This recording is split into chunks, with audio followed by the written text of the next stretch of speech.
Today's lesson describes how molar enthalpies of formation can be used to determine molar enthalpies of reaction and to solve stoichiometric problems. Throughout a reaction, the reactants are dismantled and the products are put together.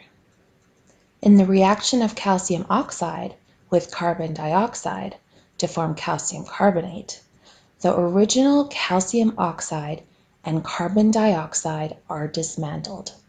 The parts that result are used to put together the calcium carbonate. This means that there are two decomposition reactions and one formation reaction that need to be combined. These reactions can be combined as in Hess's law. Here the decomposition and formation reactions and the resulting net reaction are shown. When the formation and decomposition reactions are combined, the molar enthalpies of formation are also combined to get the enthalpy of reaction. In this example, we ended up using the values for molar enthalpy for the product and the opposite of the molar enthalpies of the reactants. This pattern can be used as a shortcut to calculate the enthalpy changes of reaction. Under the balanced equation, begin by writing the molar enthalpy of formation for each compound. The values for the reactants should be added up, and the values for the product should be added together as well. The heat of reaction is equal to the sum of the enthalpies for the products minus the sum of the enthalpies for the reactants.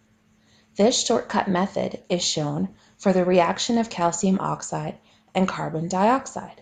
The enthalpies of formation for each entity are written below the balanced reaction. Then they are added together for each side of the equation. Finally, the sum of the reactants is subtracted from the sum of the products. In this example, the steps are very similar. Since there are coefficients in front of the entities, the molar enthalpies are multiplied by the values of these coefficients. Then they are added together for each side of the equation. Finally, the sum of the reactants is subtracted from the sum of the products. Now that we are able to determine the enthalpy of reactions, we can use this information to complete calorimetry problems. In many ways, you can also treat the energy term in a balanced equation the same way you would a chemical term in stoichiometry.